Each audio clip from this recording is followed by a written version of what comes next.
इसमें आवाज़ क्यों नहीं आ रही है?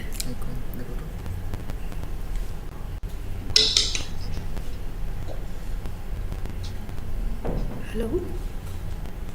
Dr. Rama, could you please say hi or something so that I can check whether the... Can you hear her? Hello? Hello, Dr. Rama, could you just say something so that I can check whether this is working or not? She is saying Yes. it's not working. Sorry. It's not working. Okay, hi. Can you hear me now? Vilasha, you say something. You are on mute. Is there anything now? If she would say something, or I just say. 2 घंटे बाद दिक्कत होगी इस computer से, ये लगा के भी नहीं हो रहा है। Can you hear?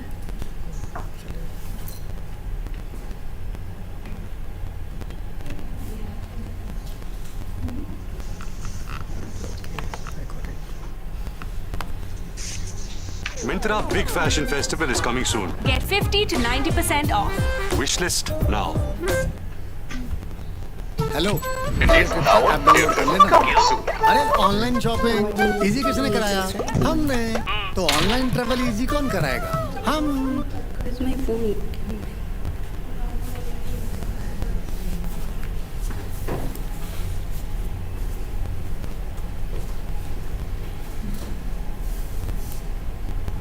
अभी बात करके तो You check ना। क्या करना है? No, she will share. She will share when we have to ask her. Ah. When we have to check, no, if it's Okay.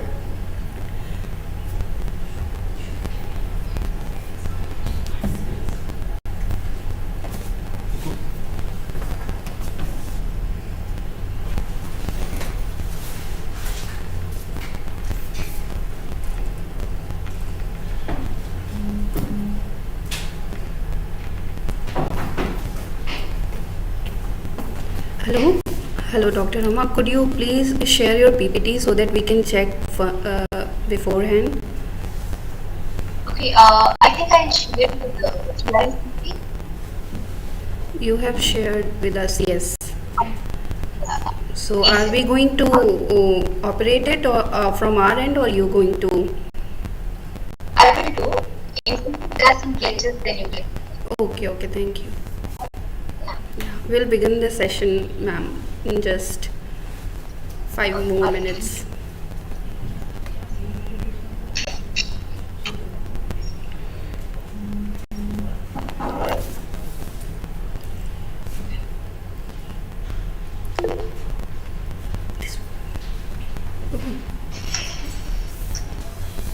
Come here, please, come here. Why is this not working? Change करने की ज़रूरत है। एक minute, एक minute reason उठा।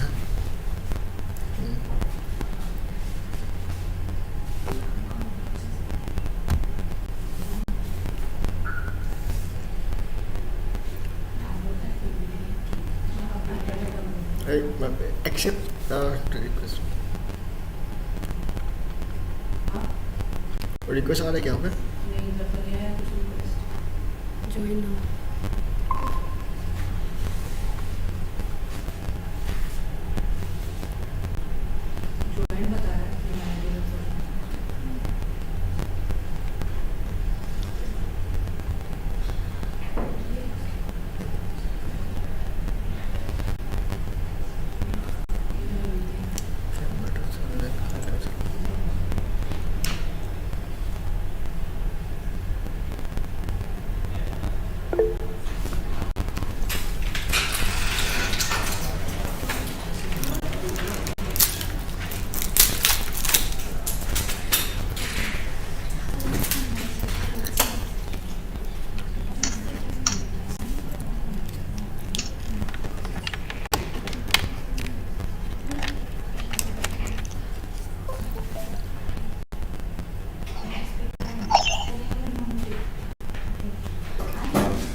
Block क्यों है?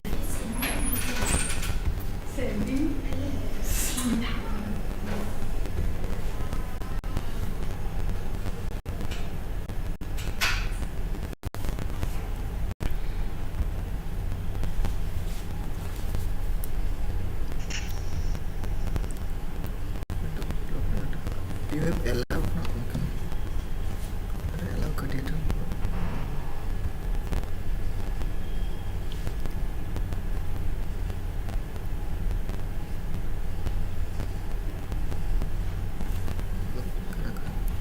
It's okay if it is not showing video. Start कर देंगे. Anyway, we won't have to,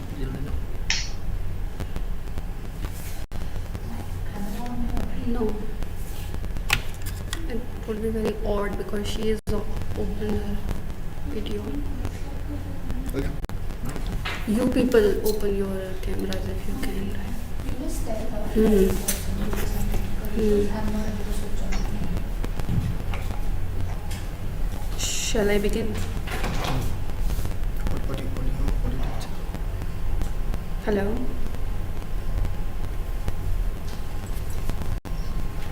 Hey, Hi ma'am. I glad you joined us. Oh, I'm so sorry. We are just checking for the video and it seems that it's not going to work today, so we apologize for that and I will have to just talk to you from this abstract sort of okay. visual. So shall we start? There are 17 participants I see. Should we wait?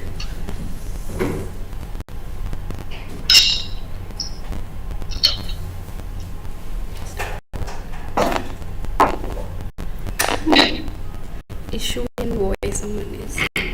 Hello? Is it fine or is it still cracking? I think it's fine. There's some disturbance, yeah. Workable.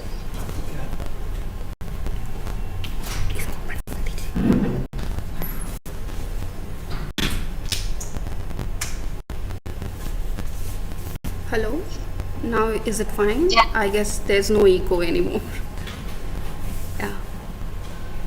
Okay, we'll begin.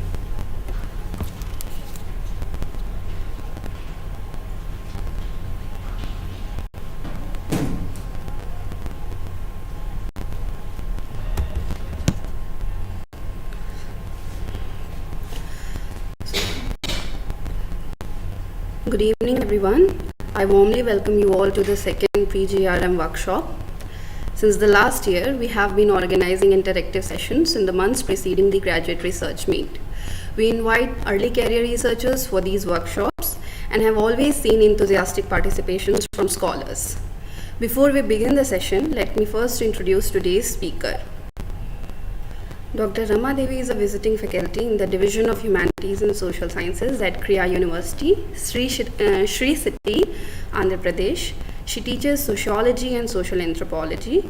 Her areas of research engagement include contemporary caste, identity and urban stratification, spatial segregation, caste and gender, Dalit politics, higher education and youth aspirations under the neoliberal economy. Rama received her doctorate from the Indian Institute of Technology, Guwahati, and her thesis was titled Caste and City, a Study of Residential Settlements in Delhi.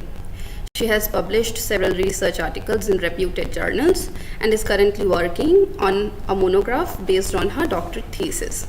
So now I request Dr. Rama to kindly begin the session. Thank you. Thank you so much for the introduction. That was quite a generous and detailed one. Okay, first of all, good afternoon to all the participants and the organizers. And just let me tell you, as you know, that I'm IIT Guwahati is a home and I'm kind of trying to play as a home ground. I'm delighted to be here even in a virtual mode. And there's a kind of happiness but also some pressure that how do I perform and interact in this workshop. Okay, let me begin by congratulating the organizing committee, GRM organizing committee for taking GRM to its ninth year, which began in 2014 at the time when we joined PhD. And I see GRM is just a year away from completing the decade. That's a great achievement for the department, for the researchers, and for the research as a whole. Okay, and also I would like to thank organizing committee members for inviting me for this talk and asking me to share my own journey and my experiences and my understanding on the various processes of social science research. Okay, and as I learned in the first session of pre-GRM workshop, Dr. Puya has already talked and discussed about theories and methods, or how do you, the relationship between theory and method, its relation in social science research. And it's like he kind of elaborated on how do you decide or determine or ascertain which theory to choose for your doctoral dissertation, or even for your book, if at all you're trying to write one, or even if you're trying to write a paper. In this workshop, what we have decided, or with the organizing committee members, that I will mainly focus on the writing part of, or writing component of social science research. And here in this, and I think in abstract I promised quite a lot. Like I promised that we will go through the abstract and title, introduction, conclusion, and annotated bibliography, identified keywords. But as I was preparing for this talk and for this session, I realized if I touch upon everything, we might overshoot the time.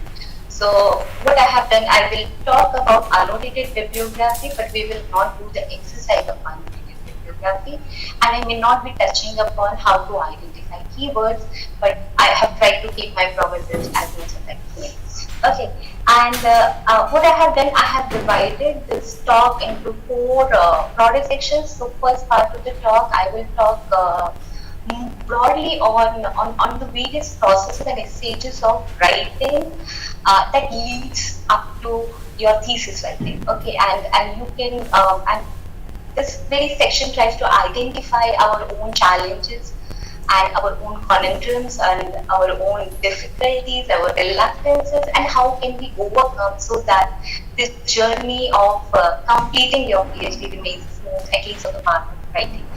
And the second section of this talk will mainly focus on journal articles, and we become more specific here, where I would be talking about how do you think about writing a title, even for a book, even for your thesis, and mainly but we'll be focusing on how do you think about titles, say if you're trying to write a journal article. The second, and in this also, I would also talk about how do you structure your abstract.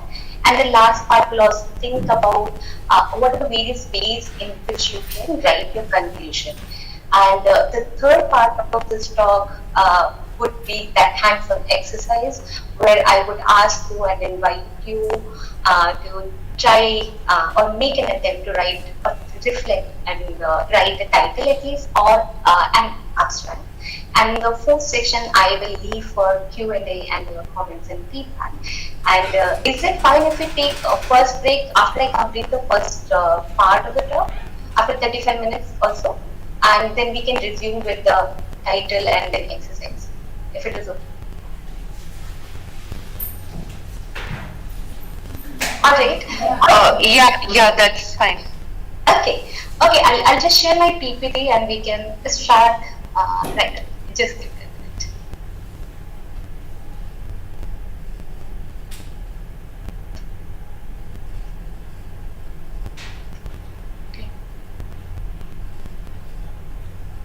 Okay. Is it visible? PPT? Yes, it is. Yes. All right. So I have titled this PGRM workshop as Writing and Social Research, and title Abstract and Conclusion. And as I've already discussed, this is the outline of the talk, where first part is on writing social research. Second part, what I have titled it as Trivial Aspects of Research Writing. Third is exercise, that is thinking title, writing abstract and conclusion. Fourth would be questions and comments. Okay. So as I was trying to prepare and read up for this session, I came across this very sentence in one of the books, where Shaffer is almost rebuking and censuring the authors and the writers for making excuses to not write. So he writes, writing is hard work, and excuses of this finding for postponing it are legendary. Okay, and Excuse me. please. Can you put the PPT in a more like full screen mode, in the presentation mode? I think if you do the presentation mode, it will take more screen. It will be more. Is it fine now?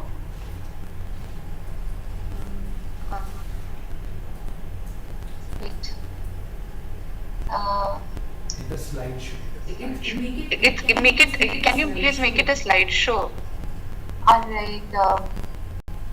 Or maybe you want to take it over? Would you? Okay. Wait. Yeah, if you click on the slideshow. Yeah. What else do I have to do? Uh, okay, maybe. It's okay. We can continue like this. Alright. Okay. Okay. Is it not helping?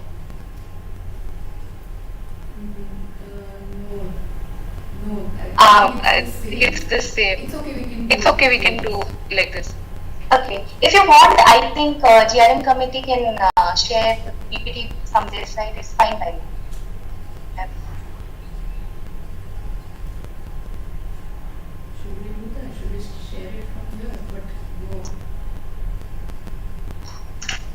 Okay, It's okay, ma'am. You can share it from your end. It's fine.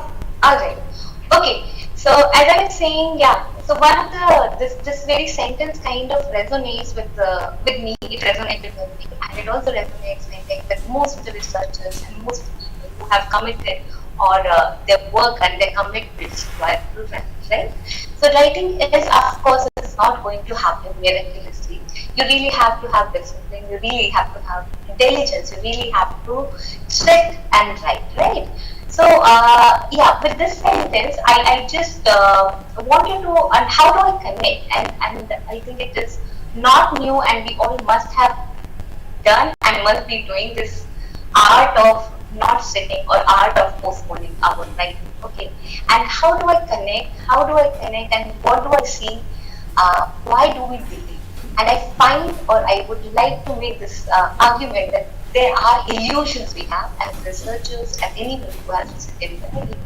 And we also have procrastination. And I will also talk about how illusions and procrastination kind of interlink or associated. And what do I mean by illusions? There are two illusions. One is that many of us have this illusion that we have not read enough. We do not know enough. We still have to read a lot of literature. I still have to think about my methods, or I still have to go to the field and collect a lot of data. And because you think you do not know enough, you think, how can you put something on paper or on text? And the other illusion, maybe, or some of the researchers might have, is that you think I have clear idea what I want to write. I have clear structure about my writing. I have clear arguments. I know the literature. All I have to do, I have to just sit one fine day and I will write. And the point is that this idea or this illusion, you're thinking you have a lot of time, or writing will not take a lot of time, and that the very first draft you will produce would be a magnum opus. Okay, these are the two illusions, and in both the cases, what is happening, you are delaying writing. Okay, and procrastination also, you kind of make multiple excuses, right? Like you can make this excuse like, today I'm tired, or and there's some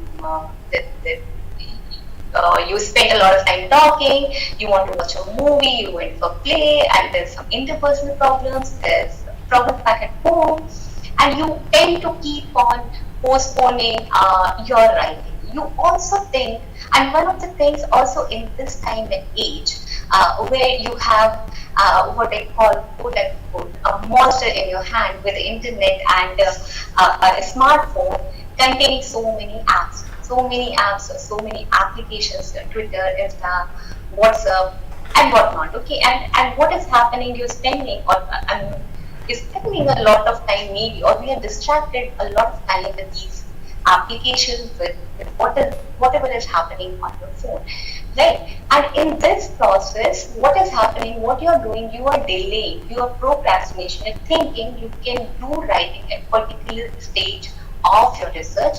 You do not essentially have to sit every day and write. Now, with the delay, what is going to happen? The more you delay, the lesser time you will have to revise, to improvise on your write-ups, on your papers, on your thesis. Okay, and I'll come back to this point subsequently in this session and in this part of the talk. But let's move to this question of, and I try in this section to address three questions: why do we write, or why should we write? How do we begin, or when do we begin writing, and how do we write? Okay, the very first part, or the very first question maybe we should have, why should we write, or why do we write? Okay, or why should you write, or and how it helps, and how writing helps you. Okay, or how disciplined writing helps you or your research. Okay, so the very first point, because I'm giving this talk to fellow researchers, so I have kept this first point: institutional and academic mandate. What do I mean by institutional and academic mandate? That you have made a deliberate choice of, say, enrolling yourself into a PhD program. And I'm assuming, or I'm hoping, that nobody forced you in making this commitment. And you have enrolled into this, into academic institutions which are interested, and the core activity of these academic institutions is knowledge production and knowledge dissemination. And one of the, and how do, so you kind of make the said or unsaid contract with the institution, the said or unsaid commitment with the institution that you will participate in the very act of knowledge production, or you will co-participate in the act of knowledge production. And right, and how does institution kind of knows, or have a tangible or a more concrete form that you have produced knowledge, you have contributed in the process of knowledge production, is by submitting, say, a doctoral dissertation, is by, say, a MA dissertation. So that is one part of that why you have to write. Like if you are into a PhD program, you have to write. You like it, you do not like it, but you have to write, and that's an inescapable part of doing PhD research or your MA master's programs, where, as much as I remember, you still have to submit an MA dissertation, right? So that is the larger abstract idea about why you have to do it, right? The second part, I make this case that writing is interconnected with knowledge production, where I'm saying that writing is a social act and also a social responsibility. So, and what do I mean by this is, of course, the one part of knowledge production, no matter which kind of epistemological approaches you take to understand the social or natural world, the knowledge production will require you to identify certain problems, to identify certain phenomena, and identify the sources, identify the methods to address and answer your questions. That's the half part of knowledge productions when you are associated with an academic institution. The second part of knowledge production is also communicating and conveying and disseminating your research, not only to the academic community, but also beyond it, to people who may not be familiar with your academic jargons and academic complexities, right? So, and also why I say that writing becomes important here, and writing is also a social act and social responsibility, because when you write, the very act of writing can be very intimate, and of course we say that writing is a lonely journey, right? You do, when you are writing, you do sit in your room or in the library or PhD researchers call us labs, to sit and write. And of course, nobody is there to help you in writing. Nobody is going to write your thesis. Nobody is going to write your proposal. Of course, you are sustained in this process of writing by others, your friends, your supervisor, your family. But the point is, all in all, writing is a lonely journey. But the point is, it is not an autonomous act which you're performing, because once you write something, it also passes through the rigor of academic needs or academic requirements. So once you write something, it will at least go through or will be run under the eyes of your supervisor, right? And if you are planning or you are thinking of publishing a paper, then your paper would be read by, or even your thesis would be read by your peers, would be read by your supervisor, would be read by external reviewers, would be read by a doctoral committee members. Eventually, if you are trying to publish a paper, a publisher, an editor, so many people are going to read what you have, what you are writing, right? So in that way, in that process, what is happening, not only people are reading, not only associated members of academia is reading a paper, but they are also giving you feedback, they are also giving you critical comments that in turn again shapes your writing, modifies your writing. So in that way, I say writing is a social act, and it is not produced in isolation, rather it is produced in collaboration with so many actors, both within the academia and outside the academia, right? So that is one of the things. And then I come to my fourth point, where I say writing also helps you in kind of recovering or retrieving some semblance of order in the chaos. And again, what I mean by this, you all must be in different stages of your PhD, right? Some of you must be doing your postwork, some of you must have just joined, some of you have to write a research proposal, some of you are in the field or in the field of thesis writing. Now imagine the situation, no matter at which stage of your research you are in, think of the chaos research brings with itself. Now let me give you one example and maybe two. Think of if you are you have to write a research proposal or you are doing a postwork, but that is also the stage at which you are also trying to figure out what would be your research topic and what would be your research concerns. And for that, you must be reading a lot of literature. But when you are reading this literature, there's so many things, so many debates, so many methods, so many beliefs, so many conclusions, and it feels like a jungle, and you will feel like a lost person in this jungle or in this literary or academic jungle. Okay, let me give you another example, or when you go to field, or those of us who have to go to the field and leave our campuses and we go to the field, and you think of a paper which you read, or think of a thesis which you read, or let me give you example of my thesis. My thesis is categorized, say, into 4 to 5 data chapters, right? And each data chapter is talking about a particular aspect of the field site where I did my fieldwork. So maybe the very first chapter is talking about the arrangement of the settlement, kinds of social relations that exist, how discrimination and humiliation exists or happens or performed in the settlement. The second chapter talks about, say, intergenerational mobility. The third chapter talks about, say, marriage. The fourth talks about education. Fifth talks about employment. Sixth talks about politics, right? And when you are reading the thesis, not only the thesis, but think about you are reading a book, think about the papers you are reading. You see all of this so neatly organized, right? If you look at or if I look at my thesis, it looks okay. There's a politics, there's this component of labor market, there's a component of marriage. But the point is, when you are in the field, okay, all these things are happening simultaneously. It is not like the politics is happening in a compartmentalized way. marriage or the question of marriage or the phenomenon of marriage, which are changing in this age, is happening separately. When you are in the field, all of these things are happening simultaneously. And how are you going? And it all looks chaotic. It all doesn't make any sense. It may make you feel like a clueless person in the field.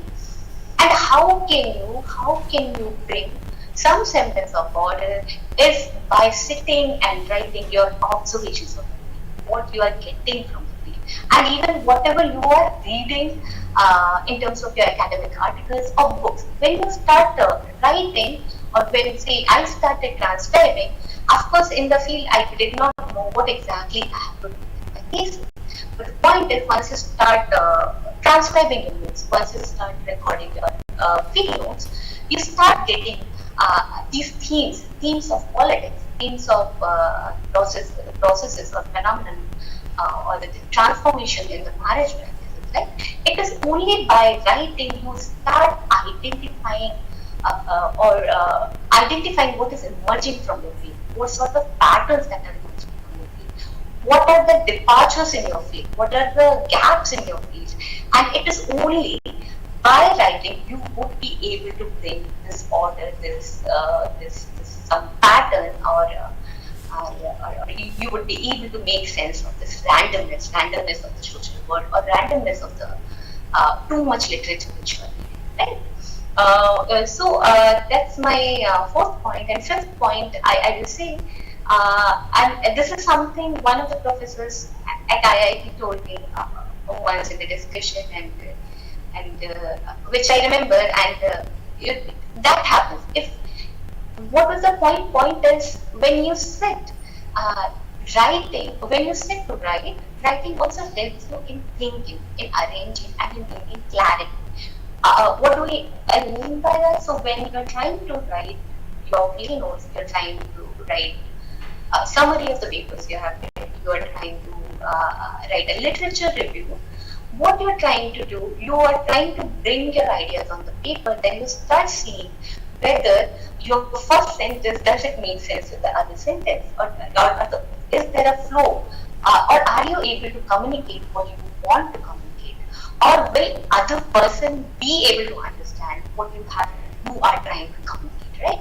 So when you are writing, writing is not a mechanical act or mechanical exercise, but when you are writing, you are engaging with it, and you are thinking with your writing, and you are arranging and rearranging your writing. Okay. And the last point, and in fact here I have brought 2 points. I say writing in English and the professional pragmatism. And what do I mean by this?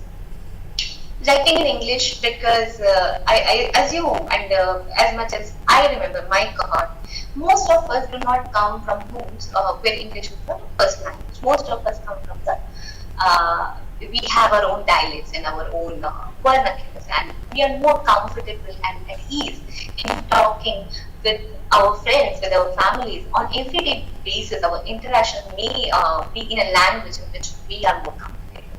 So back here, like maybe most people may be comfortable in speaking Telugu or Tamil or at Guwahati, most of us are comfortable in speaking Assamese or Boros or maybe like Hindi, right? But we are essentially not interacting all the time in English. Second thing, what is expected? Like you are expected to write in English. At least that's the predominant practice, right? And in our everyday life, we are not spending so much time in refining the very language in which we are supposed to communicate our ideas, right? So, okay, so right, and also many of us may not have, we all have restricted vocabulary, or may not have great command over grammar, or how to write something, how to connect a sentence from the other, or other such issues, right? So, not only interacting, but with that attempt to start writing early and start writing in this language in which you are supposed to communicate your such ideas will also help you in refining your abilities and competencies of writing and articulating in this very language. And professional pragmatism, by this I meant or mean that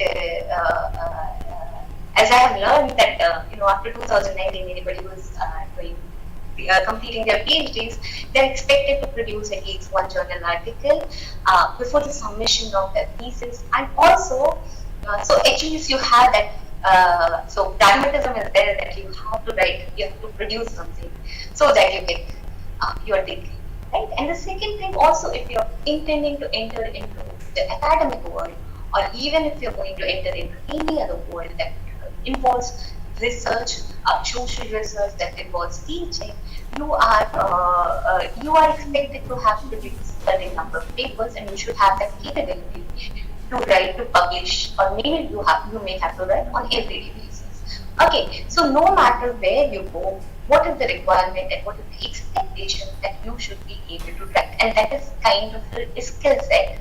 And if you do not have, say, if you're after completing your PhD, you are entering in this labor market, you want to enter into the academia, unless you have something published, you will not be shortlisted for the very first round of interview.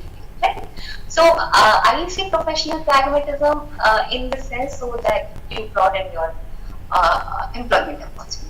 Okay, so that is why why and how, why do we write, or why should we write? This is the first part of it.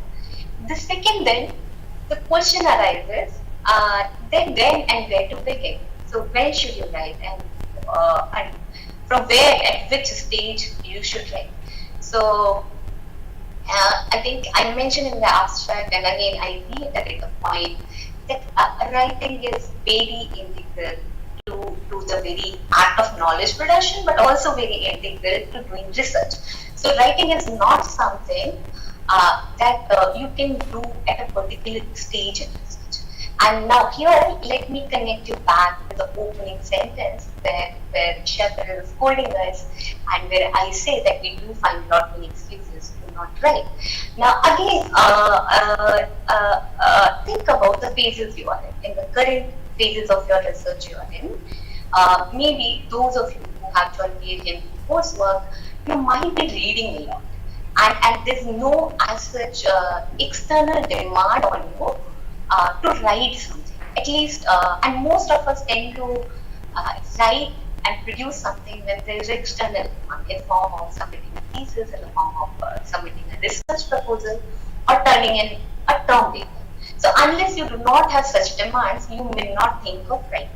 So one thing, if you are doing coursework, you might be reading a lot, but you may not be writing a lot, right? Likewise, if you are somewhere nearing where you have to, or you are at that stage where you have to, now the next stage is of submitting a research proposal, or you are doing your comprehensive, or you are at the coursework stage, you are not even thinking about your research. You are not even thinking about in that direction that you have to sit and write something along the lines of your research proposal. Likewise, if you are in the field, you might be thinking, I do not have to write now. I will come back, I will gather all the data, then I'll come back, and then I will transcribe, and then I will write my thesis. Now, what is the problem if you delay, if this is how you are approaching your research? What is going to happen? Not only you are delaying, at the end, whatever you might produce, it may be very shoddy in quality, it may be very sketchy. It might pass, your thesis might pass, but after that, even to extract papers out of it, what is it? So the question is, then when should you start writing? Okay, if in the coursework, if you are just still trying to identify your research topics, why should you write? Okay, or if you are still away or months away from your research proposal, why should you write, or why should you write when you are in the field? So, or where to begin? And I will make this point that you begin. You start writing. Writing, in fact, is integral of all the stages of the research. So do not wait for a particular moment to arise. You to step and write. So you can start writing for those of us who are entering into the research, still clueless about what our research topics would be, what our research concerns would be. you can write, and that can become an integral part of your this particular phase of research. That whatever you are reading, the papers you are reading, where you are trying to figure out what topic you should choose for your research. You can start by summarizing, by annotating bibliography.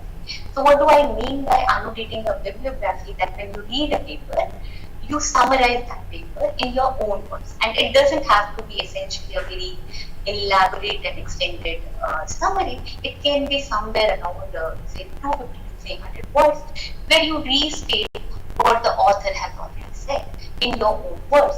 And then in this annotated bibliography, you try to identify the key arguments of that paper, key arguments of a thesis, key arguments of the book, what argument this paper is or a book is trying to make, and also try to look at what kind of theoretical framework they are using, what kind of concepts they are using, and what is their research design, what are their research methods, what are the sources they are using, are they using some policy documents, are they only relying on secondary data, are they going and looking at government documents. Okay, look, keep an eye on what is happening in a paper, what are the different components in a paper which come together and making a key argument in this paper.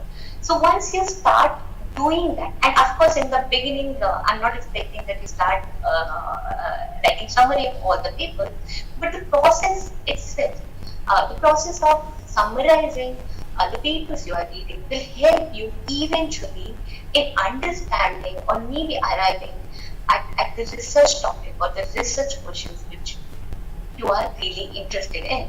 And writing annotated bibliography becomes more effective once you have some sort of a clarity on the topic which you want to do your research on.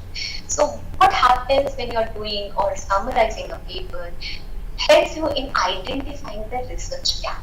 It helps you in understanding what has already been said and what kind of debates already exist on that topic, what has already been said and what remains to be asked, what remains to be said.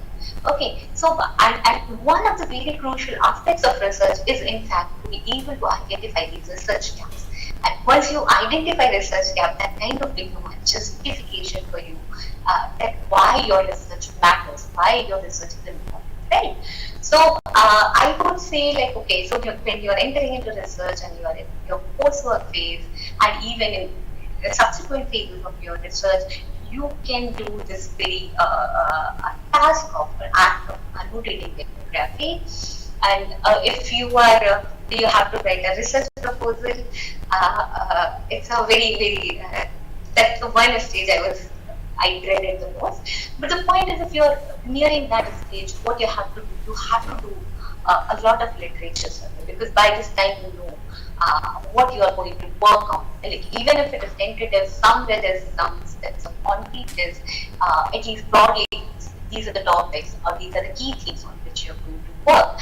And at this stage, of course, it becomes very important for you to do the literature review, in also in be it in annotated bibliography, be it in your literature survey. It is also essential to identify what are the basic essential readings of your topic, of your field, and you should go through it and you should be thorough with it, and you should also include it in your literature review or doing the systematic literature review, which I might say during it becomes more important when you are trying to write a research.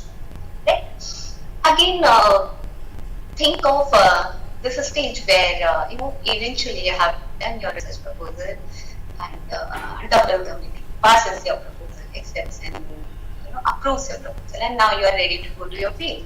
And field could be anything, like maybe for the economists, field would be their data sets. They might be they can remain on campus and can go through data sets.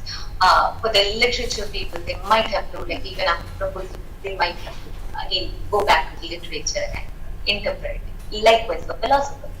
But think of people who are in the disciplines of history, sociology, anthropology, and political science. Most of us may have to leave the campus, go to the wherever it is, right?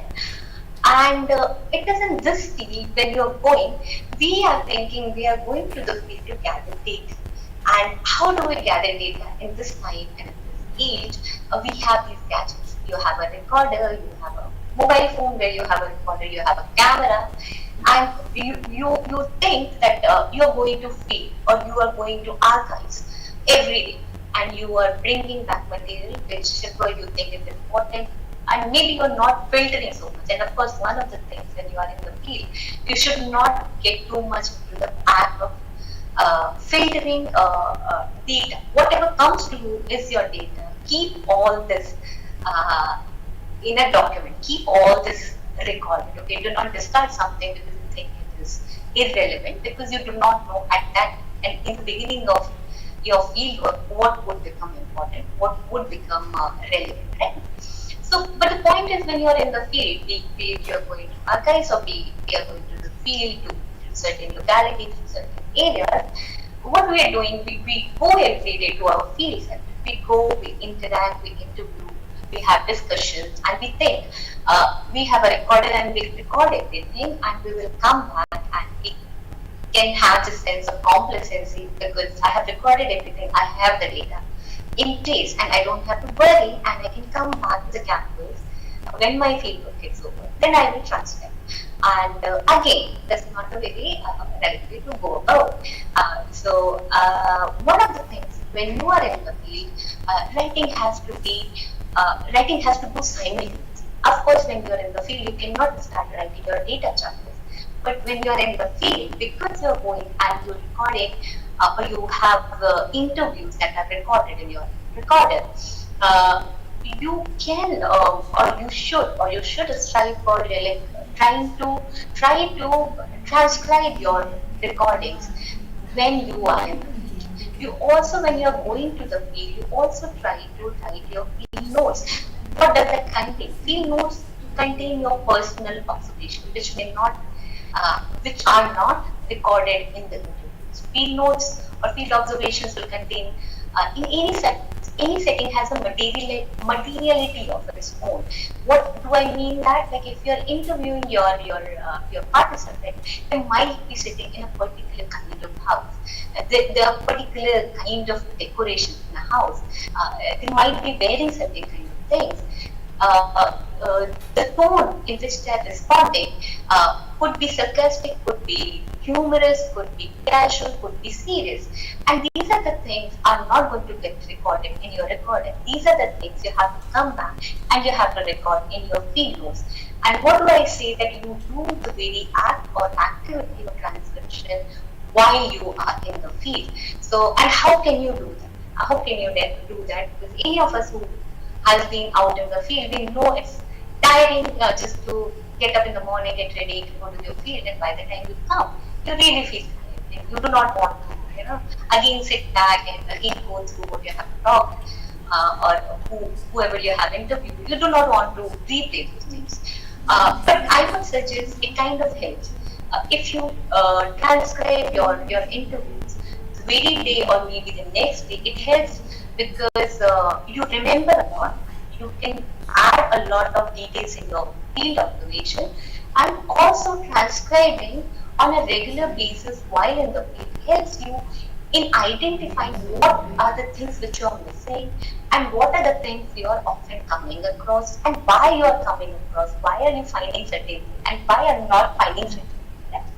So, and that the very process of transcribing being while in the field helps you in remodifying your research approach, in revising your research questions. It also allows you to think what you have to ask next day in the field, or what you have to, or who should you approach, or what kind of questions you should ask. Okay, so the transcription and the field notes are going to help you and are going to improvise your overall process of doing field work. And how do you do transcription? So one of the things I used to do, and of course I was not it did not dawn upon me on myself, but I was suggested by friends who told me that you do not essentially have to go to the field every day. So I used to go say field for 2 to 3 days. Then I will take a day or two off, and then I will spend those 2 or 3 days just transcribing my data. Because mind you, if you're thinking you'll come back to the campus and then you will transcribe, if there's a recording, say, of 20 minutes or 30 minutes, in transcription it might take a good 1.5 hours. Okay, and by the time you come back after gathering all your data, you do not have a lot of time. What is expected of you? It's better for you to start thinking about your chapters, thinking about your thesis, rather than sitting and taking good 5 months, 4 months just transcribing your data. And so I spent like this, like where I used to take break from the field and transcribe my notes. Or also there were days if I'm coming early from the field, or even if there are days when I feel like writing, I used to transcribe my notes the very day itself. Okay. And also how transcription will help when you're transcribing while in the field. I think one thing that eventually I came across that first when you are transcribing your data, you may start from beginning to end whatever has been conveyed to you by your participants or whatever you have seen. Okay, but the point is, eventually you realize in every conversation there are certain keywords, there are certain key things, there are certain phenomena which are repeating, which are emerging. So when you are writing your transcription, you can actually try to thematize your transcription. So what do I mean? Say if I go to the field and I'm talking to one person or to one family, I'm talking about at least 4 to 5 things. Maybe about their caste background, maybe also about their family background. I'm talking about educational attainments, kind of jobs they are doing, or their political affiliations. So more or less, my every transcription will try to probe these questions. So eventually what I started doing, every transcript I will have a theme whenever in the interview or whenever in the recording, in the discussion on education, to make a subtopic with education, and anything and everything that has been said about education, you put it there, just there. Likewise, anything and everything that has been said about employment, you put it in one heading. And so eventually by the time you are trying to write your thesis, you can go back to these somewhat structured transcriptions where you can actually see all the transcriptions and how or in what ways people are talking about education and what is happening in the education, or what kind of education people are achieving in the field, right? So this kind of helps you. And also one more thing that helped me, when you are trying to write transcriptions, try to write, there would be days where your interviews with certain people were really good, it would be like really in-depth. So when you're coming back, try to write this transcription in a more organized, in a more neater manner, on which you do not have to do a lot of work when you are trying to use it. So there were transcriptions, there were certain interviews or certain case studies which I was trying to do. When I wrote those interviews, they were written somewhat in a decent language. There was analysis involved, there was observation involved. So by the time I was writing my thesis and I had to bring the narratives, when I had to bring my thesis, I could actually write a list from my transcriptions without going through or doing a lot of modification. So with that, I would again conclude that writing is not something that you begin at a particular stage. Writing is integral to your research, and you do writing. Writing is not something. It's between alternating between empirical and theoretical phases. Empirical phases where you're going out and doing your field work or trying to gather your data, and theoretical phase where you think you come back and sit at a particular point of time. Okay, so that is where my response to it, like when and where to begin, that writing is a continuous process in the research. Okay, and yeah, so on.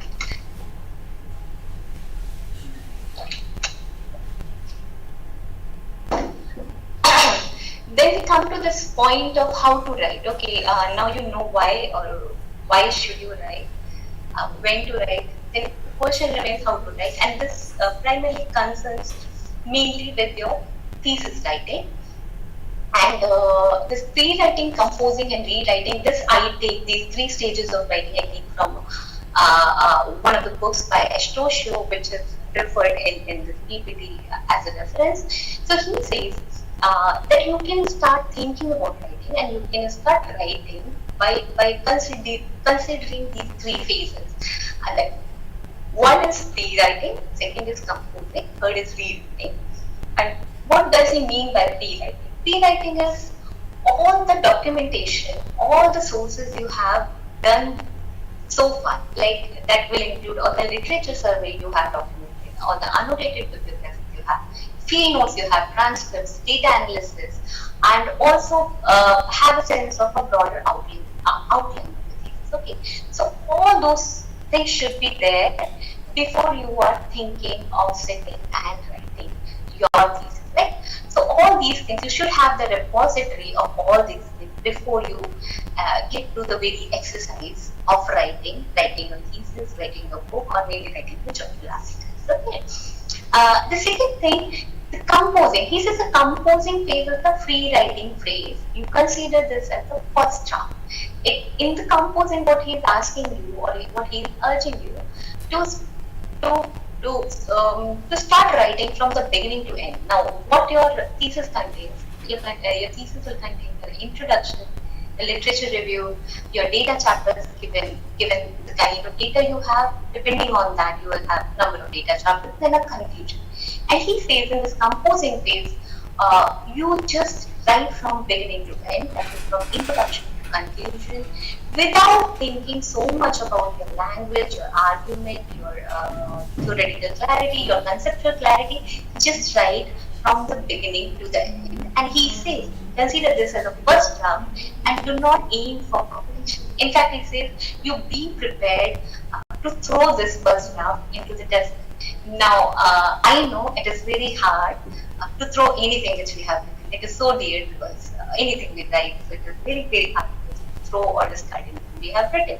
But the point is, after composing, after doing this free-writing, what he suggests, or what I kind of incorporate here, you start sharing your first drafts.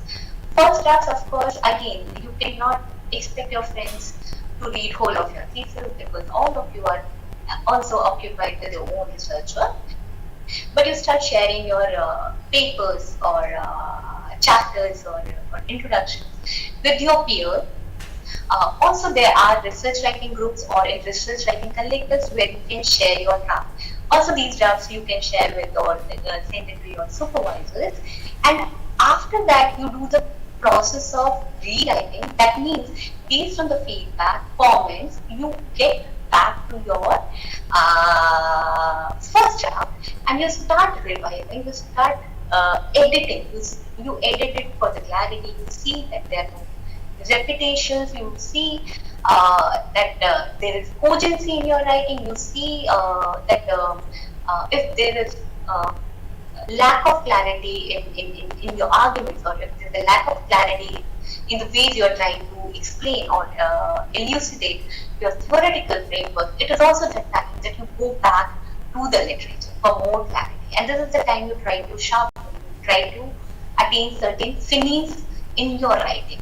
And when I say rewriting, again, let me issue a caveat. Rewriting is again not the second time you are writing and you have edited and it would be extended or it would be improved. Rewriting will again include it 3 to 4 to 5 times. So most of us who have completed their thesis, and most of you who are going to complete or submit your thesis, you're going to write, in fact, at least one chapter at least 3 times or 4 times, some chapters even 5 times to 8 times, right? So, but it is from the rewriting phase, your thesis starts to acquire some shape, some format, some arguments, or clarity. Okay, and with that I bring this point because writing is so essential to research, and you have to write. For that, you also need to read a lot, and reading not only the academic papers or academic journals or academic books or the books only restricted to your field or to your discipline, but also try to read the books and papers in other disciplines. Also try to read fictional work as well. Try to read other blogs, try to read, and that will help you in learning the different ways in which one can write, one can organize, one can adopt a different kind of genre, different kind of styles in communicating their data or in communicating their thesis with larger audience. Okay, and of course, and yeah, and also when I'm saying that you do this composing phase where you just write something from beginning to end, or when I'm saying rewriting, I'm not denying that there are going to be the moments which we call writer's block, or there will be the moments which will be frustrating. There will be moments where you will not know how to expand your idea, or what to write next, or what should be the next subtopic, right? So you should take your place, whatever pleases you, whatever helps you. Go for a long walk, watch a movie, go to parties, smoke, whatever helps you. Do that, and then come back to your thesis or your papers which you're writing. And that is one thing. And second thing, something I recently came across, which is like Pomodoro technique, which one of the colleagues told me about. They're like, you try to, you set a timer, say 30 minutes, and in these 30 minutes, you're just going to write without looking at your mobile, without doing any other work, just you sit and write, and that's how you break your day into 30 minutes or 45 minutes uninterrupted, right? Okay. Okay. Do we want to take a break, or should I continue? अभिलाषा आपका क्या है? Do you want a break? We could continue now. Okay, all right. Hello, ma'am. Just to remind you. Okay, now with this, Shifting. You sort of. so this is the second part of this talk. What here I would be focusing more on when you're trying to write your journal articles or journal papers, and what seems and what I'm calling trivial aspects of research writing. So if you read a paper, you might think there's a title, abstract, and conclusion kind of thing. Trivial. Okay, now let's think of this is stage, right? That just give me a minute.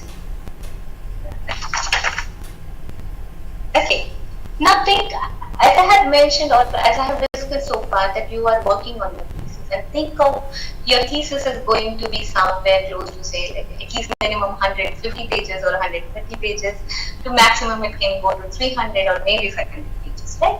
And you are going to take, and it does require a lot of rigor, it does require a lot of time for you to sit and write and organize a thesis. Okay, and so are you going to wait as a researcher to communicate your research ideas?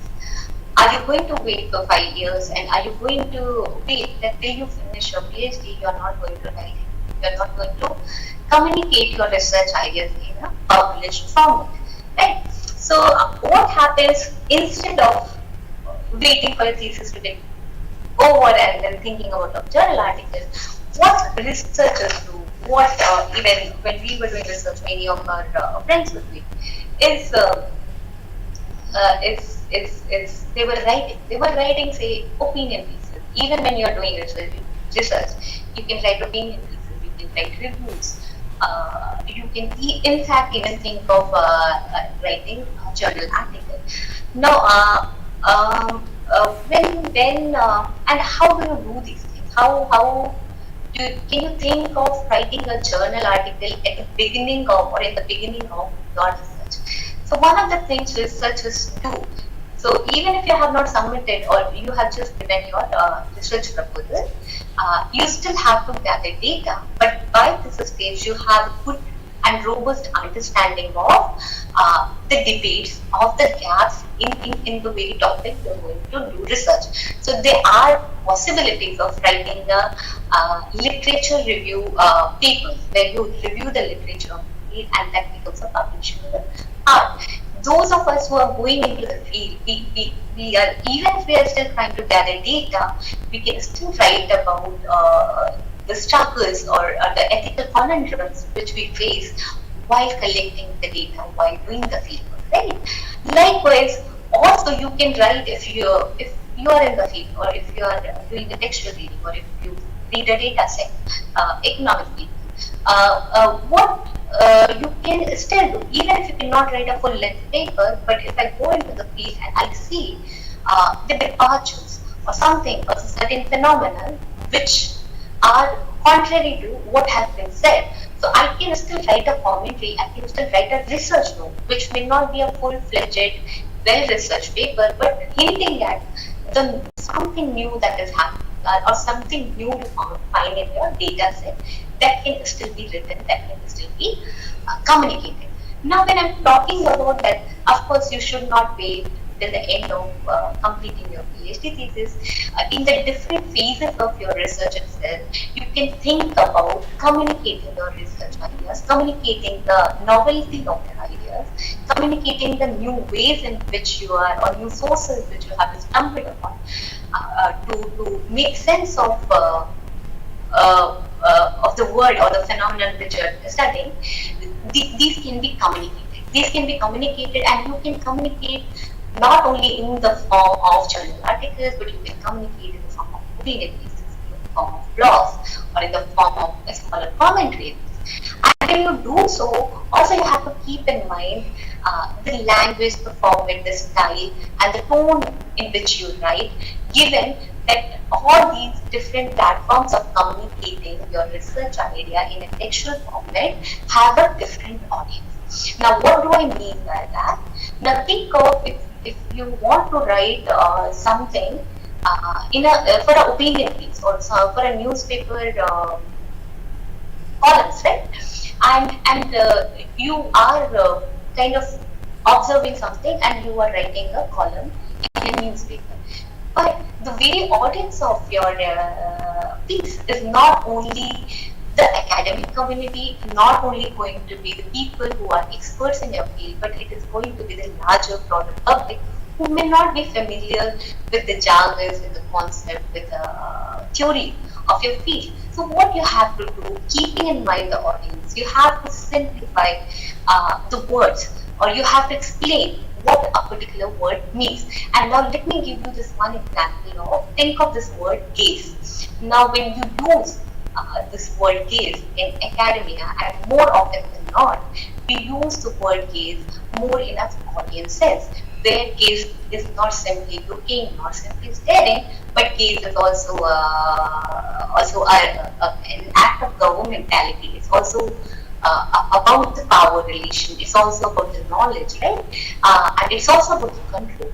And so when you're using gaze within academia, it is understood by, or there's a shared understanding, there's shared consensus what this word means. But if you're using the word gaze for your opinion pieces, of course, if you're using it for your sense, you have to simplify. And likewise, so my point here is you can communicate your research ideas in different publishable formats, but always keep in mind your audience. Okay, so with that, let's come to the this. Let me just think of how do you decide which paper to read. What are the criteria based on which you decide to read a paper or not to read a paper, or how do you decide the degree to which you will commit to a paper, or degree to which you will engage with a paper, or you will not engage with a paper? Anybody wants to volunteer an answer?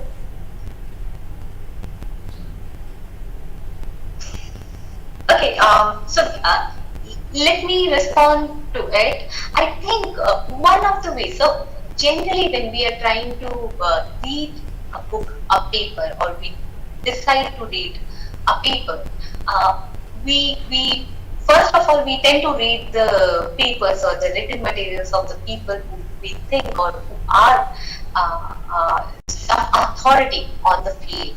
So anything and everything that might be producing, we will keep ourselves updated what they are writing. But there are so many other works. There are so much of contemporary work. How do you decide which paper to read, or what kind of seduces you, what kind of invites you into reading a paper? So what I'm saying is make me a type, because and also the abstract and also the conclusion. Now, why do I say that?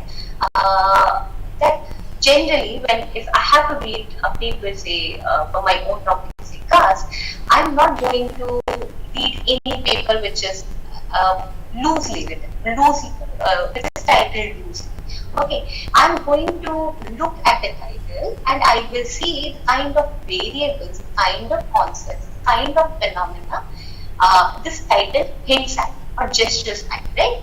So many times you end up reading a paper because the title is very catchy, but it is not only that.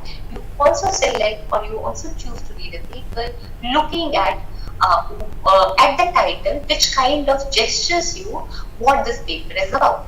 And you also then quickly go through the abstract, which kind of gives you the summary, overall summary of the paper. You go to the conclusion to kind of get the main argument of the paper.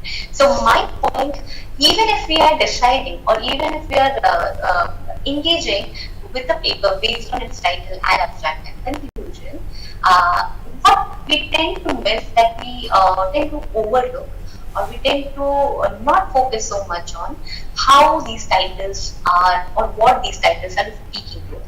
We engage with the title at a very superficial level just to make a quick decision whether I have to read this paper or not. Or you read abstract very quickly without even thinking why is that an abstract which is written in certain way kind of appeals to you or kind of repels you to engage or not engage with it. Right? So let's think about title for a journal. So if you are thinking about title, and if you have to think about how do you title your paper, the one of the things I think, or there are three things I'm saying which are interconnected. One thing, that your title has to be meaningfully connected with the questions or the phenomena your paper is exploring. Now, what do I mean by that? Your title has to give a hint what your paper is about, or what are the aspects you are touching upon. So now think of, if I stumble upon a paper, like say, caste and cities, right? If a title like that, it is not appealing. Why? It is not giving me any sense of caste and cities. What aspect of caste, cities of what time, or even a sense of why it is important for me to read this paper, right? So what I am saying, of course, the paper could be about caste and city, but it is not suggesting me what about caste and city. In what context are you talking about caste and city, or which particular phase of city, or which particular part of the time you are speaking about caste and city. Is it pre-independent India? Is it independent India? Is it globalized India? Or even it does not tells you. Okay, and okay. The second thing, then how do you write? So of course, caste and city does tell you the paper is about this, but what other than that?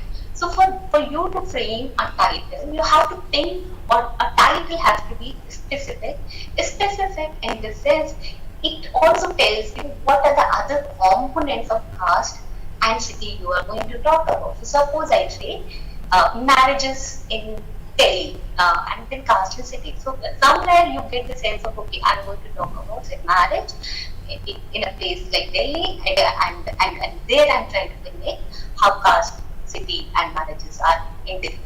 Okay, that's a very loose example, but just to give a sense of it. So your title has to be specific, and how do you make your title specific? For that, your title has to be descriptive. Now, what do I mean by descriptive? That a title gives you a sense of what phenomena this paper is talking about, what are the social groups who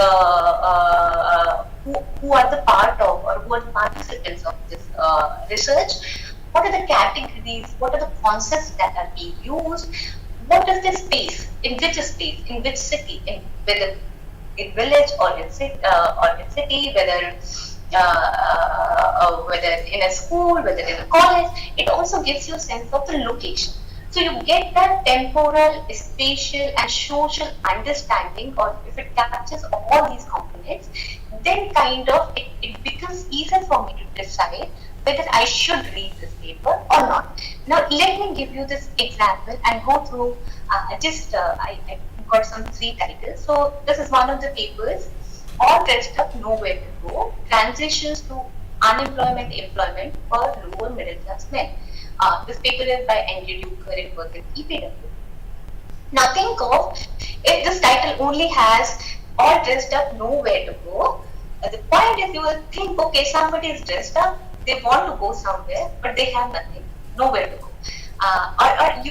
And the point is, only by having the second part of the title, it brings in some clarity where this very phrase of all dressed up, nowhere to go, kind of telling you, okay, it is about the lower middle class men who are transitioning, who are looking for employment or who are still unemployed, right? And also think of, you can also, one of the ways of writing your title is to bring something from your own field, right? So all dressed up, nowhere to go is the commonly used phrase in Duper's field, where young men are telling, yeah, and of course, it doesn't mean that they are wearing clothes and ready to go somewhere. It means that they are all well equipped and they have all the skills and competencies to be a part of the labor market, but they are not able to get the employment. Now, if you read this title, it kind of, if I'm interested and because I want to, because in my thesis, suppose I was also trying to look at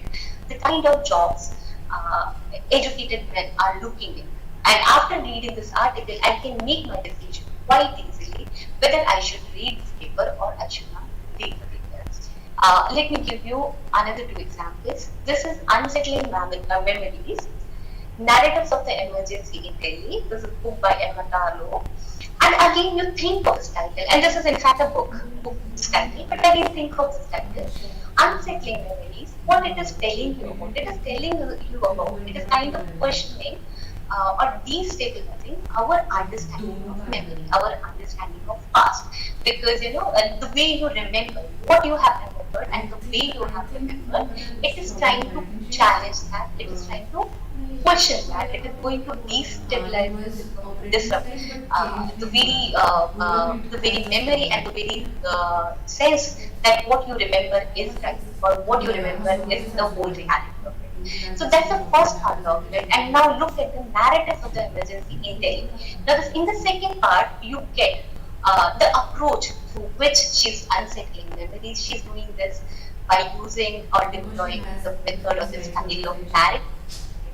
So if you read this book is very descriptive and she deploys a lot of narratives in this book. So you get the method, you get the context. The context is of the emergency. The spaces of Delhi.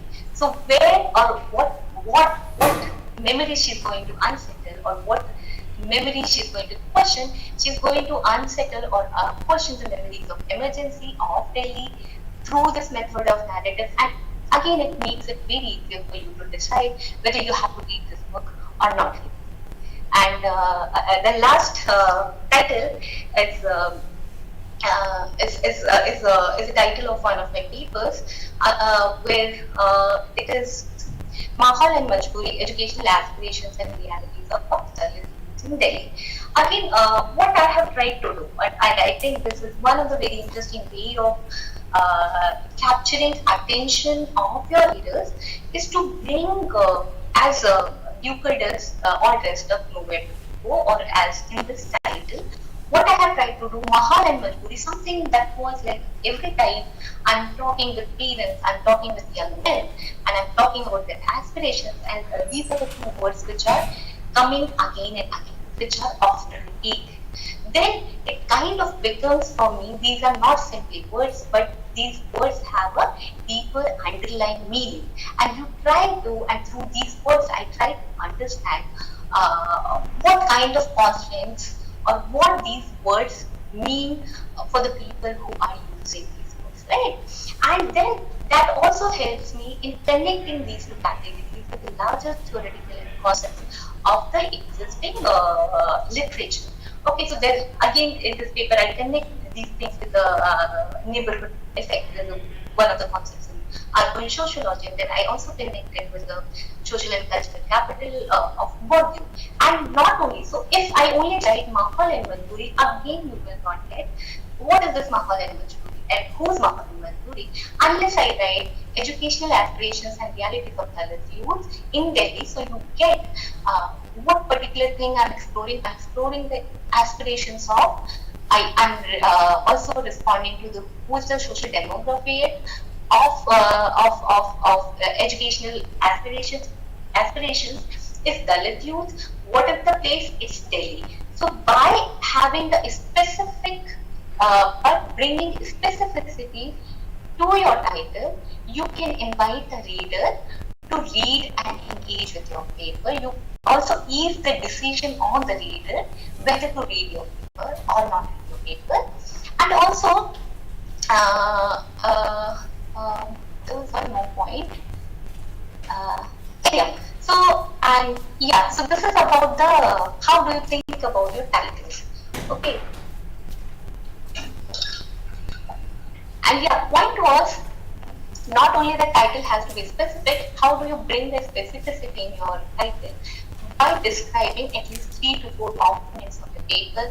That could be the categories, the concepts the paper is discussing, the phenomena paper is discussing, to talk about the social demography, about whom these or on whom the social demography who are part of your research, and the space where you have conducted your research. Okay, and let's come to the abstract part. Now think of what is an abstract, and again think of, you must be reading a lot of papers, you must be reading a lot of journal articles, and even if you think of a opinion piece, or if you think of a blog, every kind of pieces may not essentially have abstract, but even in opinion pieces, if you go back and look at newspapers when you are going to read some opinion piece, at least there would be a line or two which is kind of giving you a sense of what this opinion piece is about, and let's take it as an abstract. And when you have to think about abstract for your journal article, what it should be. So let me say the abstract is kind of a very brief, precise and concise summary of the paper. And in this abstract, you should have, the abstract should contain the context, the background in which this paper is emerging. And what do I mean by context? Suppose you are writing a paper on, say, marriage, and what is the context? Context could be in the globalization era. At a time when, say, women are educated, women are not only educated, but they are part of labor market, and they are making their own choices, and they're choosing not to make marriage, supposedly. So that is the larger background. Why women are not choosing to marry, or why they're choosing to remain single instead of getting married, and how you bring the background, you bring the context of maybe say globalization and how it has changed the expectations and the aspirations of women. Right? That's the context, that's the background. And how do you explain your background by bringing in data, literature, where you will talk about what has been said and written so far. And when you bring the literature, you also restate or you state what is the gap, what is the absence in the existing literature. Then you have to talk about what is novel, what are you contributing. And when you think about your contribution in a paper, in form of book or article, it do not essentially have to be always something new. There are many times what you could be doing. Of course, there are times where you might be contributing altogether a new novel idea, but there are times when your paper may not essentially have to be new, but they are corroborating the findings or to the existing knowledge that this has been the phenomena. Even your paper is, indicates towards that trend. Also, you can also your abstract can also hint about if you are kind of, because not all the papers are about based on the empirical work, there are papers which are more theoretical. So if your paper is more on a theoretical or theory side, then you can talk about which particular concept, which particular theory you are talking and discussing about. You have to talk about what has been said about this theory and how your paper is going to expand or contest this particular theory or this particular concept. And then your abstract should also contain the research method, whether you have to use a qualitative method, you have to use a data set, or you have to use a survey method, and also you hint at the finding. So finally, what do you find in your paper? What do we find? What are the final results of the paper? Now keep this in mind that when you are thinking, and I'm talking about abstract is just like, at best it would be like 150 to 200 words, maximum would be 300 words, unless you're writing an extended. Now you have to put this entire structure, argument, literature, gap, context, everything in these 300 words, or supposedly 150 to 200 words. And that's what constitutes a summary of the paper. And how do you do that? Okay, so you get that what all is required when you are writing an abstract. These are the components. Now let's see through one example. Okay, and this is the abstract of one of the papers by Jagriti Gangopadhyay. It has come recently, and I think I cannot see the title of the paper, but it's in Sociological Bulletin.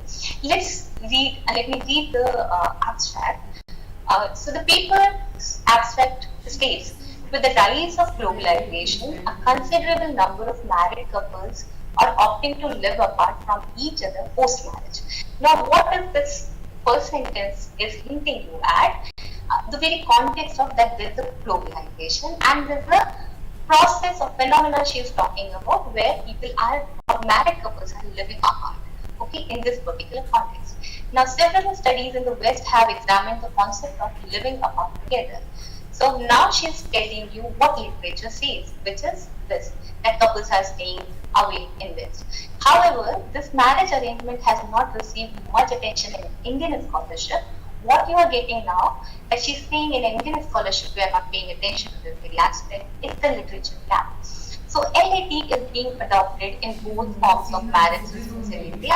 Against this backdrop, the present study aims to understand why this form of a marriage system is gaining prominence among educated urban couples in India.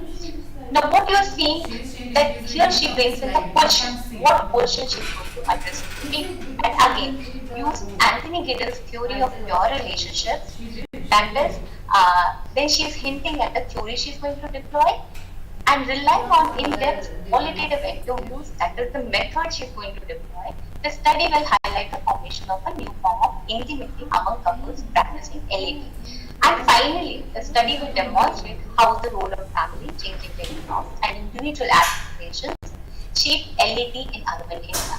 Now look, and this is the last sentence is her finding. So you see in this very abstract, you see there's a backdrop, there's a reference to literature, there's a reference to maths, and there's a framing of question which your paper is addressing. And then you address, then you refer to the theory which you are using, then you are also referring to the method you are adopting, and finally you are coming to what is your final finding of your paper. So that's about the abstract. And finally, I'll talk about conclusion.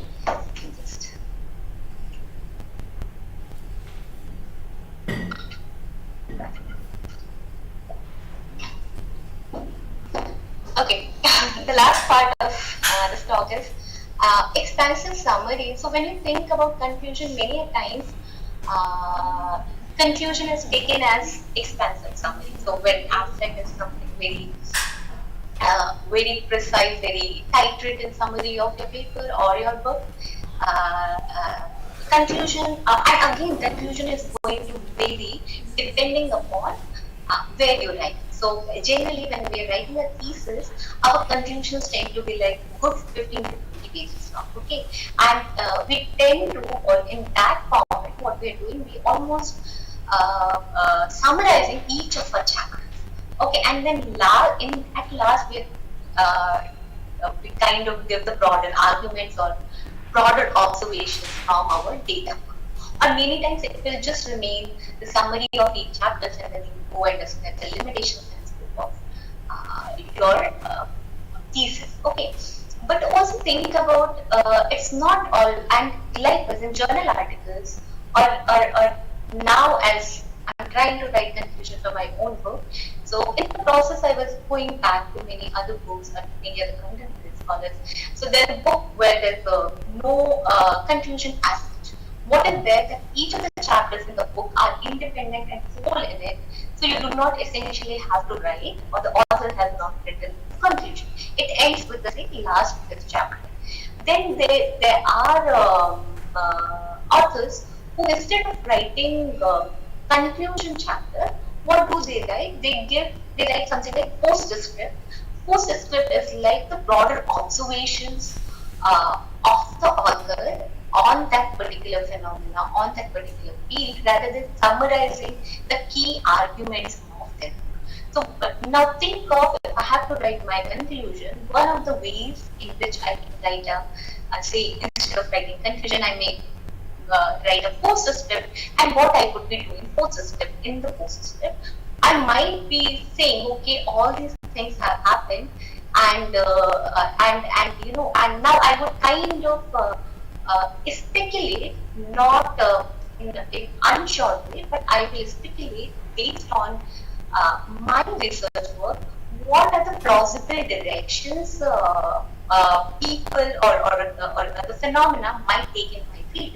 Now think of, if I've concluded my research right before COVID and pandemic. So if I'm writing a postscript, I write, okay, this has happened, and after that, if I have not revisited my field, what I can say, okay, with the coming of COVID, I know how it has changed the life of the people in my field.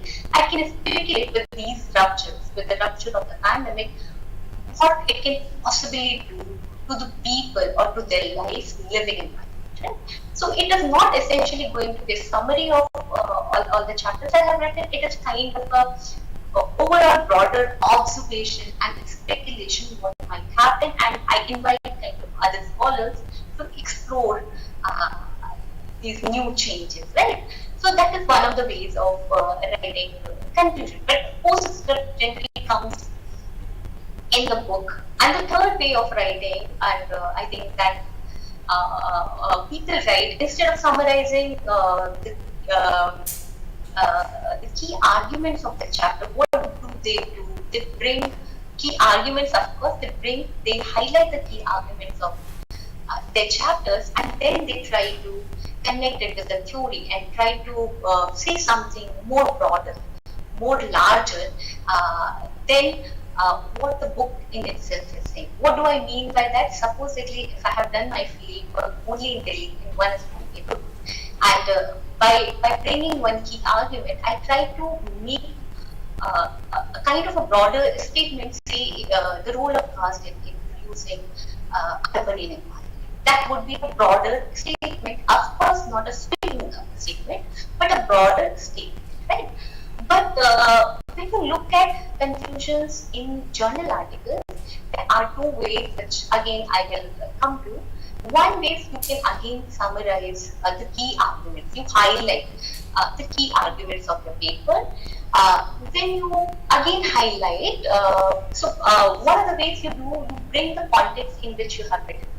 You have written this paper because something has happened. Say in the backdrop of COVID, how there has been job loss for say Dalits in cities, right? And that is the context. And in that, you try to highlight your main findings or your key arguments, and then you try to justify why your findings or why your argument is important and what kind of implications it has. So whatever your findings, can it really help in kind of formulating the policy, or can it really help in deploying the new methods to address these questions, or does it really help in expanding your understanding of a theory or of a concept? And also you can do in your conclusion, you kind of speculate the future possibilities, but in a tentative way, right? Not to be so sure of it. So in a conclusion, rather than summarizing whole of the paper, what is important here? You restate the context, you restate your main arguments, and then you justify your arguments and findings. And finally, you think about how your findings kind of help in policy, in theory. Yeah, so I think conclusion in journal articles, in conclusion, these are the patterns. So I would like to reiterate, maybe in thesis, I think the conclusion could be summary of all your chapters, but in journal articles, more focuses on the key arguments and how it is defended and what are its implications for your field, right? So that's how we write conclusion. And let's see just 2 examples and last night I added. So I'm not going to read whole of this conclusion, but the point is this is one of the journal article which Sambhaya Gundimeda, and he is writing about food festivals and the caste discrimination in Hyderabad University. And the point is in this conclusion, he kind of recapitulates all the sections, the summary, the main arguments of all the sections, and finally he makes a general broader comment on how the practice of caste can harm the fabric of democracy, the fabric of multiculturalism. Okay, and what is the way forward? So this can be one of the ways. The other way of writing the conclusion, which again I found it very interesting, and this could be one of the ways in which you try to write your conclusion in a creative way. Where, of course, again this Mukta Sarangpani, she's writing about matchmaking and browsing bridegrooms in Mumbai. And again, what she's doing, she's giving you a context of marriage and the meaning of marriage in Indian context, what it connotes, okay, gender inequality, masculine domination, and violence. But then she kind of gives one anecdote, 1 or 2 sentences from her field, and from those sentences, she kind of goes back to her. She integrates this sentence with her key argument, and lastly she goes and okay, sorry. So lastly she goes and gives a broader understanding what her findings or what kind of implications or what kind of understanding her paper is bringing to our understanding of marriage and modernity in, say, metropolitan cities. Okay, so yeah, and these are the references. Should we take a break or should we move ahead?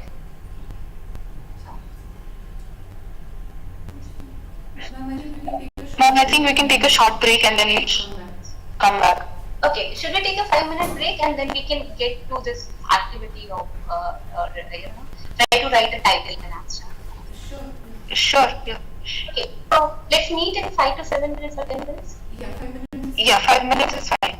All right. I'll see you in 5. Yeah.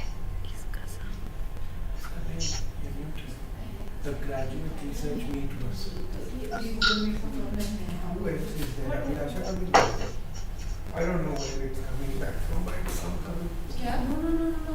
ये जो sound है वो उसमें हाँ ये sound उसमें ये बंद है नहीं हाँ मतलब you are speaking then it's coming through the speaker this to coming us to the speaker तो वो एक हाँ ये तो होगा ही अभी हाँ अरे चाय वाले को बोला होगा ना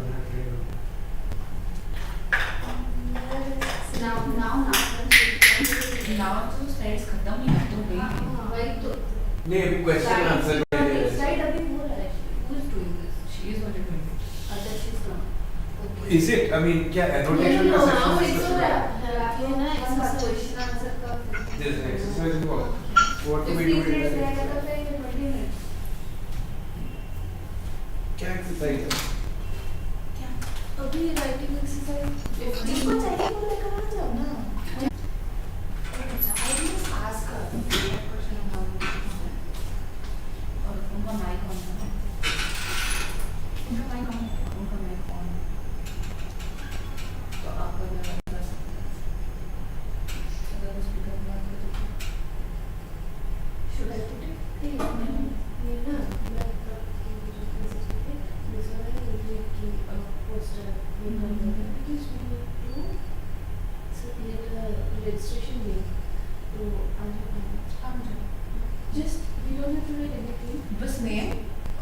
ये जो पोस्टर है ना, हाँ वो पोस्टर में का फोटो एंड टाइटल टाइटल में भी राइटिंग वर्कशॉप ही हो सकता है। वेट, हाँ, I show you what he is making.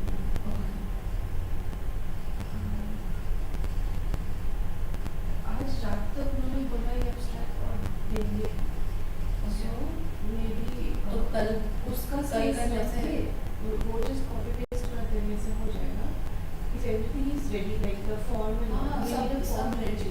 अच्छा फॉर्म भी लास्ट टाइम का वर्कशॉप का आई थिंक जस्ट एडिट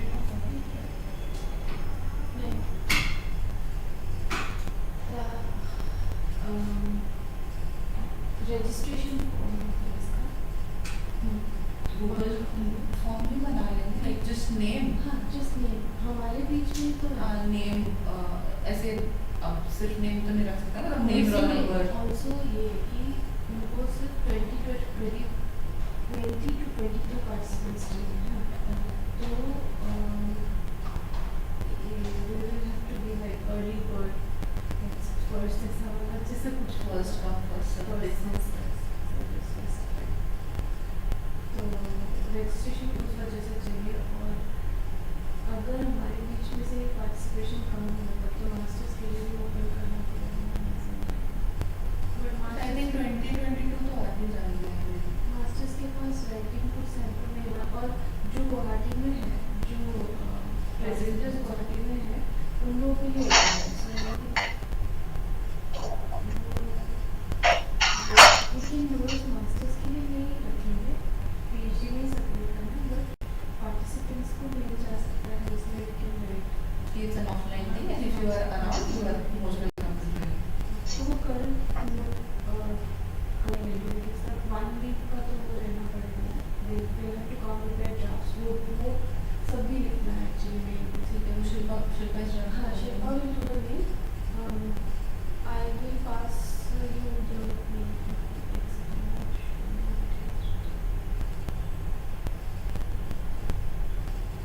हाँ, इसमें टाइटल कोई नहीं था, बट इसमें पब्लिशिंग रिसर्च ही हम ले सकते थे। हाँ, उन्होंने भी ऐसे ही दे दिया था।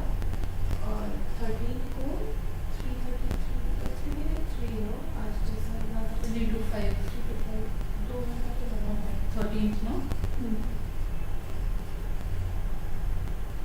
एंड कॉन्फ्रेंस इसमें तो venue we can put conference hall, इसमें तो मीटिंग नहीं होगा। नहीं, इट्स एन ऑफलाइन हाँ, thing, we put conference hall.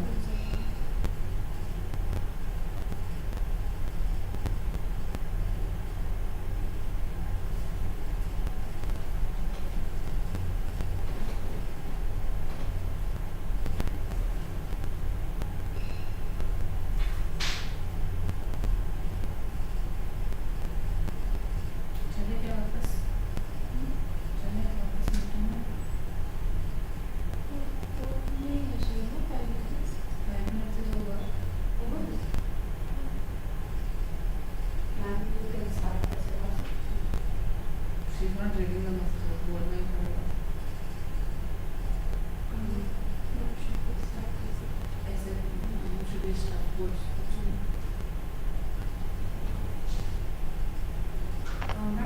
Ma'am, should we start?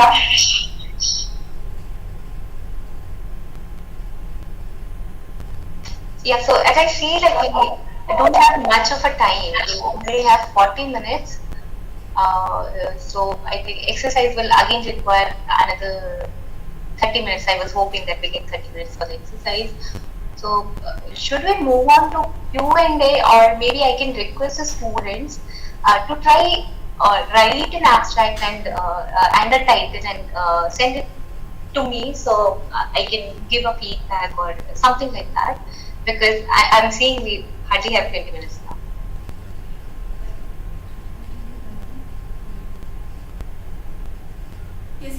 Yes, ma'am, that works for us if that is fine with you. Okay. I mean, should we go with the exercise or should we just straight away go for the Q&A? Because I see like we had this session only till 5 and like kind of we are running out of time. Ma'am, I think we should go ahead with the question answers and we can send you the writing samples for Alright. feedback. Alright, sure. So yeah, Thank you so much. Yeah. Yeah. Question and answers, and yeah, comments as well.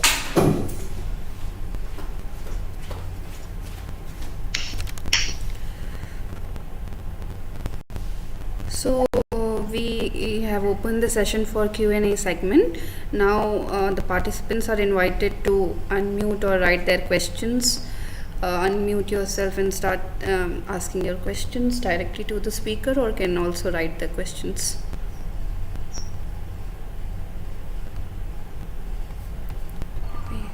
Hello, ma'am. Am I audible? Yes. Yes. Thank you, ma'am, for such an enlightened discussion because I am right now in the chapter framework or setting my chapters. So it will definitely help me to understand like how to organize my literatures and what kind of literature I should read more and sort of organize my arguments and find present that in a very useful manner throughout my thesis. So, ma'am, one of my questions is that in case of writing, when I was doing my field work, I was in a point of, I mean, there were complex emotions all over the field because there were people with whom I was working, they were more vulnerable and belonged to a very marginalized section of the society, such as the care workers in Kolkata. So, what happened is that when I was asking about their life processes and trajectories, they started crying, and it became very difficult for me at that time to follow the schedule which I was prepared. I prepared and went on throughout in my field. So it literally became very difficult and very complex to translate the emotions into data. If I have to put it in that manner. So how should we negotiate throughout like such emotive situations in the field? And when it comes to organizing the data and also at the same time addressing and just listening to their conversations or their heart out. That is one of my questions. Thank you, ma'am. Okay. Should I respond? Anna, may I ask what is your discipline? Ma'am, I'm a PhD scholar from the Department of Sociology in Teachpur University, Assam. Okay. Yes, ma'am, you can respond to this question, and we'll take other questions as they keep coming up. All right. Yeah. Anna, it is kind of common for scholars to run into this situation where and mostly like when you are doing field work, you're mostly working with people who are more marginalized, more vulnerable, and living much more harder life than we can imagine, right? And also, these situations are not uncommon. Like you go to the field with a sense that you have a set of questions that you want to ask from your participants, but it is not uncommon for you to, in the process, people have these emotional outbursts. And also, I know somebody doing field work in places where people are committing suicide or family members or farmers are committing suicide. And how do you do field work in such situations? So one of the things, of course, when you are writing your chapter, you elaborate a whole of this sequence where you're going and you have to kind of negotiate these situations, because field is also not something like how we predict. It's not like we will go ask questions and come back, because in the field you are coming across these situations which are beyond your control. Okay, the point is what you can do, because you are a sociologist, and I'm assuming that you can go and visit and revisit your participants. So maybe there could be time, your participants might cry, might feel sad, might not feel like sharing things, but you also have to learn to give them time. There's no urgency whatsoever for us as a researcher, understanding the power dynamics in the field. So what you have to do, even if the couple of times when you're going to certain participants and they're emotional and they're crying, you do not essentially have to push and pursue them for the question. You wait for them to be fine. As you said, like you could not ask the question. It's okay. It's all right to be not able to ask the question. But because you can go again and revisit your participants again, you can take some time, and I think if you ask, eventually when they're comfortable, you will get your responses. And of course, you have to highlight your experience, these emotional outbursts, which is very common. It happened with me in the piece. It happened with the other of the participants. But all we had the scope and we had the possibility of revisiting our participants where they uh, talent of able to share what or respond to your questions, what you want to ask. And in the case you are not getting the response, in the case you think it is not right or you feel ethically wrong and you feel more because you want to take this role of where you want to support your participants rather than budge them with a question, right? So what you can do also, how do you say?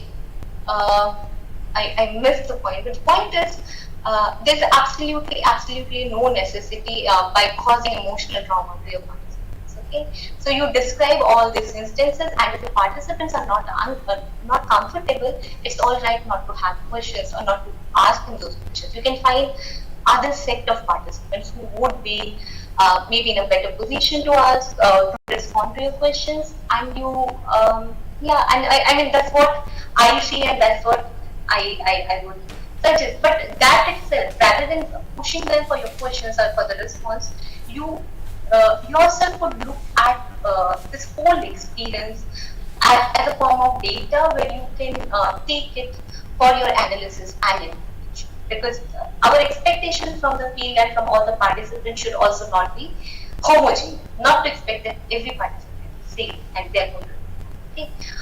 So maybe that could be the way to go about it. I had similar experiences, but yeah, I understand. Yeah, you have to find alternatives in the field as well, and you have to write whatever you are encountering. Yeah. Thank you. Thank you, ma'am.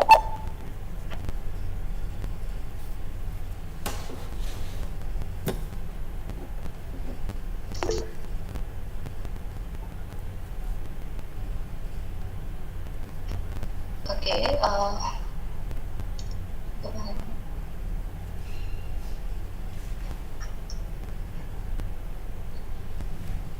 Okay. Hi. I have a question from Marve Sophie.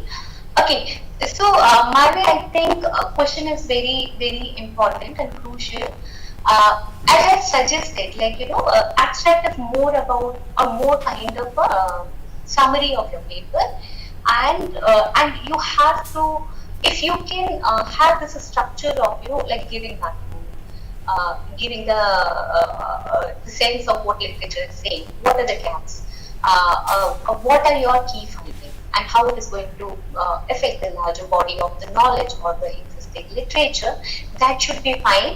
One of the mistakes to avoid, in fact, while writing abstracts, not to overuse or not to put so many concepts in the abstract itself, right?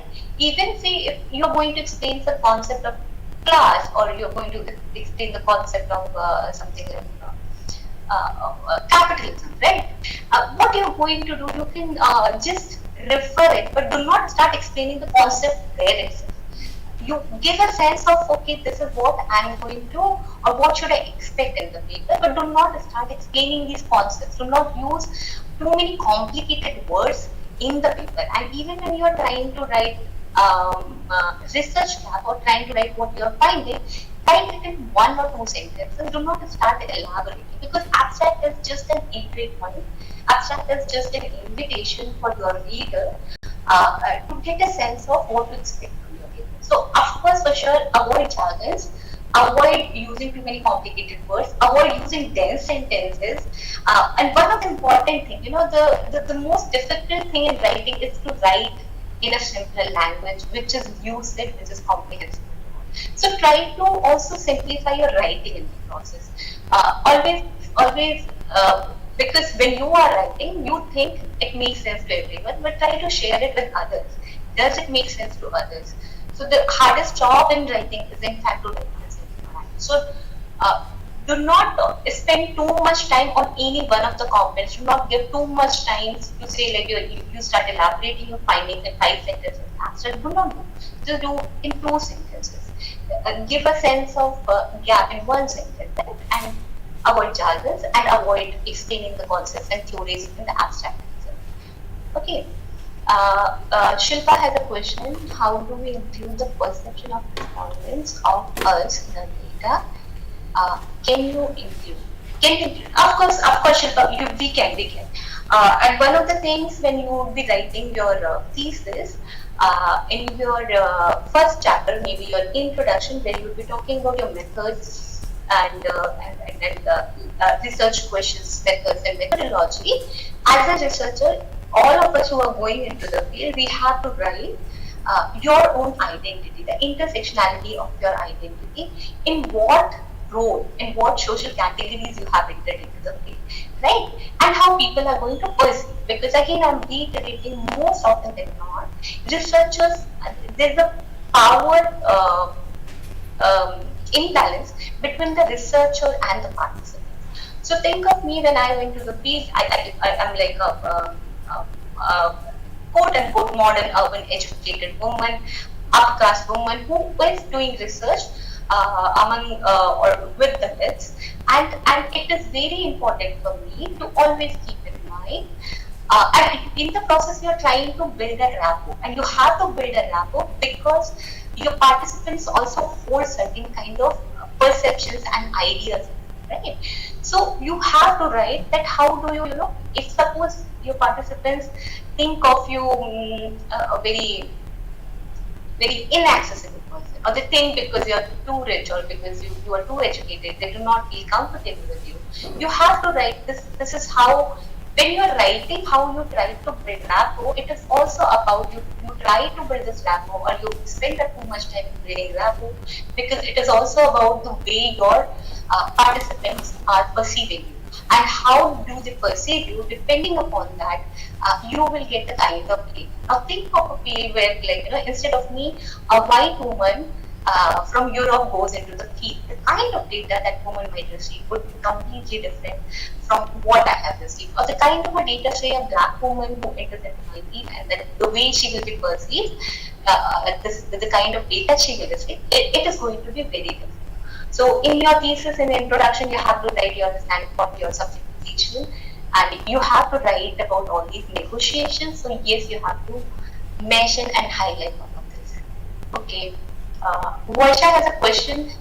What are the most important and elementary aspects of research proposal? Okay. Of course, for a research proposal, most important or elementary aspect is to be able to identify what are your research problems. That is the most important thing. To have a sense of what is your concept, what is the problem, which kind of draws you into doing some form of research. So even when you are writing, say, your research proposal now for your SOAS seminar, beginning, maybe, like, of course, you when you are writing and when you are introducing your proposal, the first of the few things which you write in your proposal is the questions which you are going to ask. What are your research questions? What are your research objectives? And why do you have these research questions? For that, you go back to the literature. Like literature, what literature is saying and what literature is missing. And so literature review is very important for your research proposal, to have a clarity on what are your research questions and what are your research objectives and what are your motivations.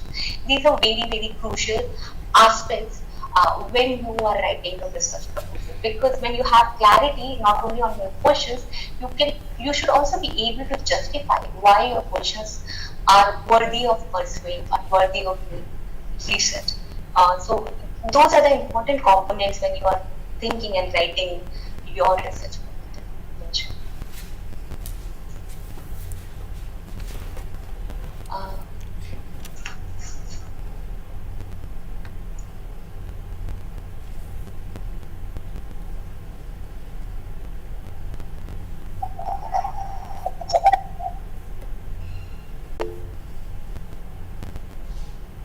I think mine is.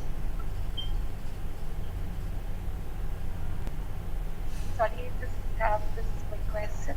Actually, I missed on the details of the activity that we are supposed to do. I went for a tea break and the session was already started. So if you can repeat it for me, so it will be really kind. I will repeat Mavi for you, but first there's a question I think Ashwati. I believe that is.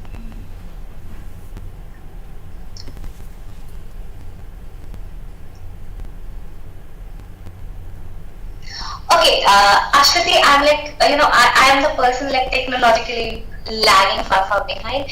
It very recently I came to know there's something called ChatGPT, and I only came to know from my colleagues who were saying that our students are using ChatGPT to write assignments. And from the ethical point of view, as of now, I do frown upon the using AI tools. I understand it helps you in improvising your English. I'm not sure whether it does or not or how it does. What I'm certainly aware of, these tools do help you in writing, and I think the term paper for which you might have to take like say 15 days, the students are writing in half an hour, right? So as of now, my feelings about it more towards frowning upon because I still did not understand or do not understand um, uh, how it can be beneficial. Okay, but the second point when you're saying where you are right that many of us do not have a good language or a command over English. And that's where when I was saying that this whole process of writing and research is not simply because it is a part of research and you have to produce a thesis. There are other aspects of it. When you are writing, that's also one of the things. Not only you are trying to engage yourself, you also learn how to write. You also explore and expand your vocabulary. I'm not sure if you're putting a prompt in ChatGPT and it gives you something in 30 seconds, how much engagement you have. That is something for me, like I'm not so clear. But as of now, I'm not on the side of endorsing these AI tools. I don't know. Maybe the use of family is acceptable. Of course, that is acceptable. But I don't know which exact AI tool you are referring to. But I think it is important that we put more labor from our side. It will have long-term rewards rather than looking for the short-term rewards to instantly submit your assignments or to impress somebody with your grand writing. Instead of doing that, it's better that you take criticism and feedback. That helps you in improving your skills and your writing. So I hope that answers. And Marvis, with you, like okay, so I did not kind of clearly slated out what should be the assignment, but one of the things we wanted to do is this exercise of writing, at least thinking about title and try to write an abstract. So maybe I can leave you with this assignment, and those of you who are interested can share your abstracts and titles with me. What you can do, depending upon at which stage of your research you are in, maybe those who are doing coursework, what you can do, you can try to, whatever literature you have understood, try to think of if you want to write a paper, you want to publish a paper based on whatever literature you have read, what you will write, how will you write that abstract, and what should be the title of that abstract. And I'm not asking you to write conclusion. In fact, you write without paper, there cannot be conclusion. And in fact, the very exercise of writing abstract also goes in the last. But for this workshop, I thought you can try or attempt writing an abstract. And for those of you who are in the field, they can again try to write an abstract based on what they are finding. If they are finding anything new and they want to articulate and communicate it to the wider public, what is that phenomena? And if you have to write an abstract based on that newness of your field, of your data, do try to reflect and write abstract on that. Or if your research is corroborating already existing research, try to think about a paper, try to think about if you have to write a paper based on those ideas, how will you write an abstract? And for those of you who are writing your PhD thesis and in the last stages of PhD, you can think of one of the chapters, data chapters, and you can think of one of the topics in your data chapters. And if you want to publish or something you want to publish, what will you publish? So maybe, I mean, these are the broadly you can think, writing abstract through these lenses or through these ways. And I would be happy to give comments on your feedback. That I don't have an issue. So yeah, so that's it.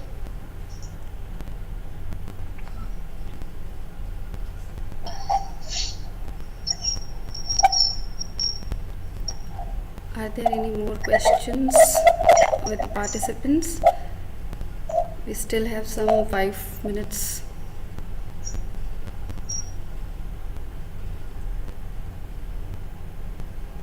Are there any more questions? I guess no. So I guess there are no more questions. So thank you, Dr. Rama, for this enriching workshop session, and I am sure your suggestions will act as guidelines in short term in our research phases, with the nuanced research skills which we have to develop in the long run and both in the short run, which we have to cultivate all through our academic life in order to be able to add to the domain of knowledge. So thank you for this session, and I hope this will be able to get you more with us. So thank you. Yeah. In the future. Yeah, thank you. Thank you all to you all, and all the best for your life. Yeah. Okay.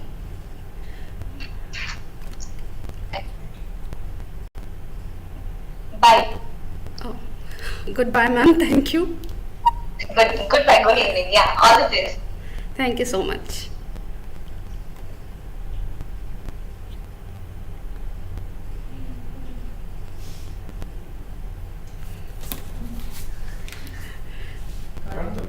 Must not give the conduction to a meager speaking skills person.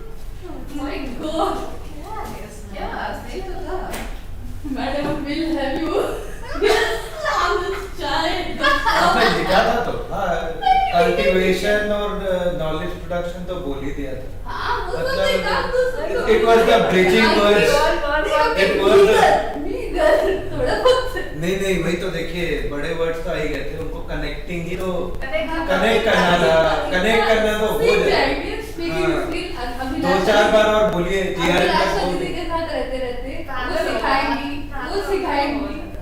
मतलब और किसी को ऐसे भी GRM में 3-4 बार और बोलिए connectors आ जाएंगे ओपनिंग वाले दिन ऐसे में उसके लिए जब कीवर्ड्स ही भेजते हैं तो कीवर्ड्स ही भेजते हैं हम लोग हाँ कल्टीवेशन हो ही गया नॉलेज प्रोडक्शन हो ही गया all the big words were taken care of and it was a good keyword no but it was good set of keywords for what she said Good session. really good session मतलब it was actually क्या है it was also a very interactive session she wanted us to interact more but conversation भूल गए ये big word ये भी ढलता लेकिन good conversation चलो tell her that it was good चलो चलो क्या प्रियंका क्या कर रही हो वो दोपहर में कहाँ गई थी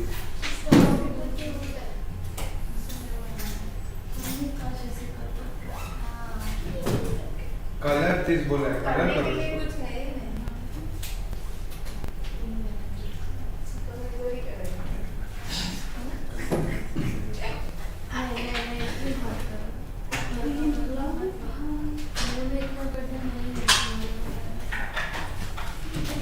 I know it's more like the candidate launch like a rocket what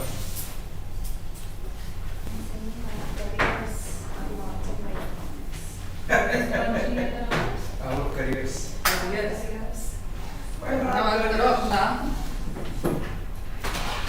our careers are whatever they are at this point of time वाली बात है इसको लेके ऑफिस में देना मतलब हाँ कि मैं बहुत पाँच बज चुके हैं it's not that you can just keep it on या फिर ऑफिस खुलवा के रख सकते इसको बंद कर देते हैं ना ऑफिस खुलवा के भी रख हाँ बात तो सही अरे ये बताओ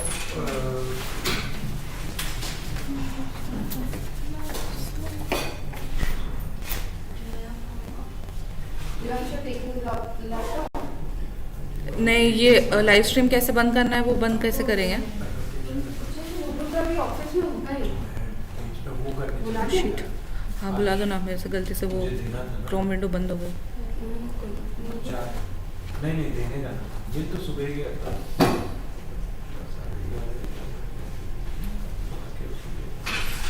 तुम्हारा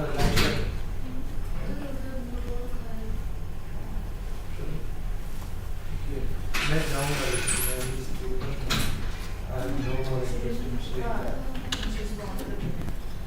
I think she's not looking at her phone only.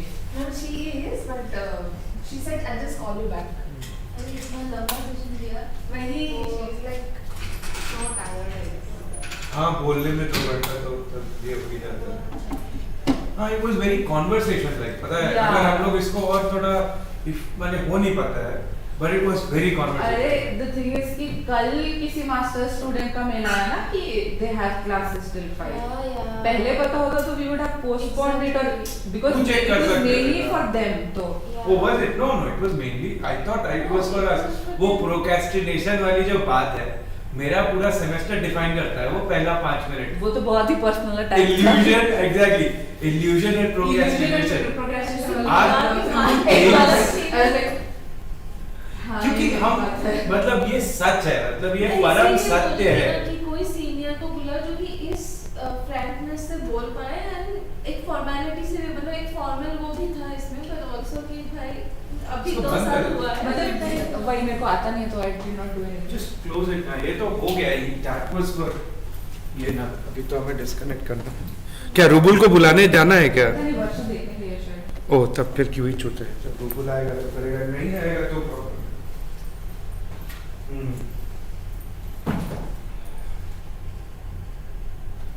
तुम क्या अभी काम करोगी?